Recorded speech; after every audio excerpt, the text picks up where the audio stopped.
शिव जी ने कहा भैया एक काम करो, जिसका नाम ये ले रहा है उसी के धाम पर लेकर चलो। तो सब लोगों ने मिलकर उस भक्त को ले गए साकेत।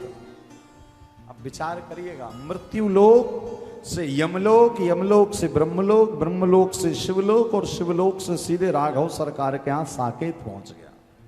अब साकेत जब पहुंचा तो सबने मिलकर कहा प्रभु जो एक बार बरियाए के यदि आपका नाम ले ले गलती से, जीवन भर पाप किया और एक बार यदि आपका नाम ले ले गलती से, तो उसके बदले में उसको क्या दिया जाए।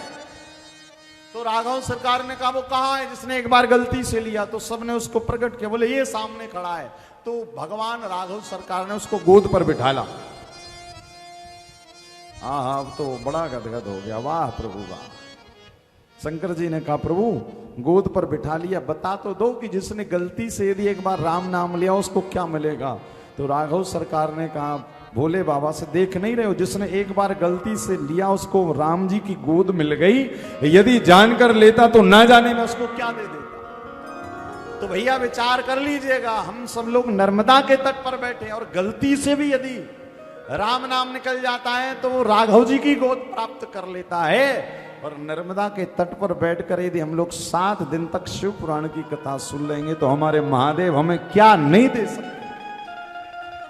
इसी कारण जो भी संस्कार पर सुन रहे हैं बिल्कुल आप जुड़िए। 5 जून को होने वाले शिव रुद्राभिषेक से गंगा दशहरा के दिन यदि आ सकते हैं तो आइए, क्योंकि नर्मदा जल की, नर्मदा के घाटों की, नर्मदा के तट की बड़ी महिमा है। और देखिए जो भी शिव रुद्राभिषेक गंगा दशहरा का करवाएंगे तो उनको प्रसाद स्वरूप में नर्मदा जल, रुद्राक्ष और एक नर्मदेश्वर शिवलिंग उनके घर तक पहुंचाया जाएगा प्रसाद स्वरूप। और आपने सुना है कि राशि कोई बहुत ज्यादा है नहीं भैया, जो सामग्री पंडित जी की दक्षिणा और जो सामग्री आपको पहुंचाई जाएगी बस उसी की सेवा है। तो ज्यादा से ज्यादा जुड़िए गंगा दशहरा पर होने वाले नर्मदा तट पर शिव रुद्राभिषेक से। आइए, जो संस्कार पर भक्त कथा सुन रहे हैं वो और भी जानकारी श्रवण करेंगे, उसके बाद हम आगे की कथा में प्रवेश करेंगे। जय श्री राम, जय भोलेनाथ की, जय दीनानाथ की, जय विश्वनाथ के। परम सौभाग्य गोधूली बेला में मां नर्मदा के तट पर आज महाराज जी ने तो नाम भी कहा कि ग्वारी घाट नहीं गौरी घाट है, था तो गौरी शंकर, लेकिन धीरे धीरे गौरी घाट और गौरी घाट से ग्वारी घाट हो गया। तो हम लोग नर्मदा तट पर विराजमान है। आज हमारे भक्तों की संख्या भी अच्छी है, तो और भी हमारे जबलपुर के जो श्रोता हैं महाराज जी को निरंतर श्रवण करते हैं। तो टेलीविजन पर तो निरंतर महाराज जी की वाणी का लाभ लेते हैं, लेकिन प्रत्यक्ष आकर कथा श्रवण करना, भजनों में नृत्य करना, ये तो यही संभव हो जाएगा। तो जरूर आप सब यहाँ पर पधारें। 4 बजे से 7 बजे तक कथा संस्कार पे रहती है। आपका दर्शन भी आपके भक्त जो बाहर बैठे हैं वो भी करेंगे। तो अधिक से अधिक संख्या में आप सब पधारेंगे। और अभी आप देख रहे थे कि धोखे से भी राम नाम ले लिया जाए तो सीधे साकेत धाम की प्राप्ति हो जाती है। धोखे से राम नाम ले लिया जाए तो भगवान शंकर कहते हैं कि पार्वती से कि ब्रह्मांड में कहीं भी जिसकी जिह्वा राम नाम का उच्चारण करती है पार्वती, उस व्यक्ति को मैं 3 बार प्रणाम कर लेता हूं, 3 बार नमस्कार कर लेता हूं। ये भगवान के नाम की महिमा। तो एक बार जोरदार तालियों से महाराज जी का हम लोग स्वागत करेंगे। खूब नाम महिमा महाराज जी की कथा की विशेषता रहती है। भोले बाबा भी किसी की बात माने ना माने, किंतु एक की बात मानते हैं। आपको पता है किसकी? पार्वती जी की। यदि किसी को कुछ नहीं भी मिलने वाला, बाबा कहता है इसके भाग्य में नहीं है, देवी जाने दो। पार्वती जी कहती प्रभु दे दीजिए ना। ऐसे एक बार एक भगत नर्मदा तट आया तो था किसी और भाव से, घर से निकला था। जैसे कोई लोग कथा सुनने आते कि हम घर छोड़कर जा रहे, वहीं रहेंगे ग्वारी घाट में, क्योंकि भाई देखो जबलपुर वालों को भागने के लिए बहुत अच्छा स्थान नर्मदा तट। तो ऐसे ही कोई भक्त निकला, तो अब तंबाकू बहुत खाता था, तंबाकू, तो घर से तंबाकू लेकर निकला। घर पर ढूंढा चूना मिल जाए उसको, उस दिन चूना नहीं मिला, घर में खत्म हो गया। घर से निकला, बताओ चूना नहीं मिला। सबसे कहा भैया चूना दे दो, उसने कहा हमारे पास भी नहीं है। मांगते मांगते आ गया नर्मदा तट ग्वारी घाट, पैदल आया, थक गया।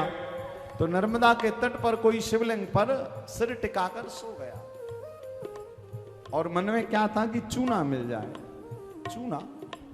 तो भोले बाबा और पार्वती नर्मदा की परिक्रमा लगा रहे थे। जब परिक्रमा लगा रहे थे तो पार्वती जी ने कहा, हाँ प्रभु देखो नर्मदा के तट पर नर्मदेश्वर शिवलिंग के ऊपर पास में एक भक्त लेटा हुआ है। आप भोले बाबा ने नेत्र बंद करके देखा, अच्छा चूना का चिंतन करके सोया है।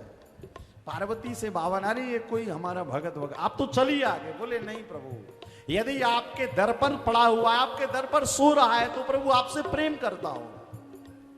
कहा नहीं, हमसे कोई प्रेम नहीं करता, ये तो सिरहाना बनाकर सो रहा है। कहा नहीं महादेव कृपा करिए। अब जब बहुत जिद की ना पार्वती जी ने तो कहा ठीक हम जाते हैं। अब जैसे ही महादेव गए, नर्मदा तट पर नर्मदेश्वर पर सो रहा था, वो तंबाकू लिया हाथ में, और जैसे ही महादेव ने कहा बरम ब्रूही बर मांगो, क्या चाहते हो, तो उसने भी हाथ ऊपर करके कहा चूना दे दो। अब बाबा ने कहा ये ले चूना। पार्वती जी से कहा देखा आपने? कहा प्रभु तो क्या हो गया, आप हैं तो हमारे ना पार्वती उमापति कहलाते। हाँ तो देखो, जैसे महादेव उमा की बात मानते हैं ऐसी भगवान नारायण रमा की बात मानते हैं। तो बाबा उमा की बात ये माने, रमा की बात वो माने। उमा की बात ये माने, रमा की बात ये माने। उमा की बात ये माने, रमा की बात वो माने। उमा की बात ये माने, रमा की बात ये माने। पिया का मान करने में, पिया का मान करने में ना ये कम है ना वो कम है। पिया मान करने में ना ये कम है ना वो कम है। हरि हर एक हैं दोनों, हरि हर एक हैं दोनों, ना ये कम है ना वो कम है। हरि हर एक हैं दोनों, ना ये कम है ना वो कम है। हरि हर एक हैं दोनों, ना ये कम है ना वो कम है। हरि हर एक है दोनों, ना ये कम है ना वो भाव से। हरि हर एक है दोनों, हरि हर एक है दोनों, ना ये कम है ना वो कम है।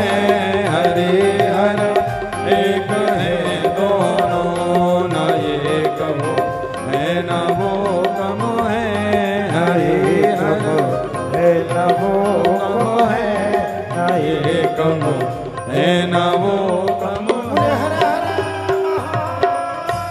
अरे हरि हर एक हैं दोनों, न ये कम है ना वो कम है। तो भगवान शिव और राम दोनों एक दूसरे के पूरक हैं। तो अब वो भक्त पहुंचा शिवलोक।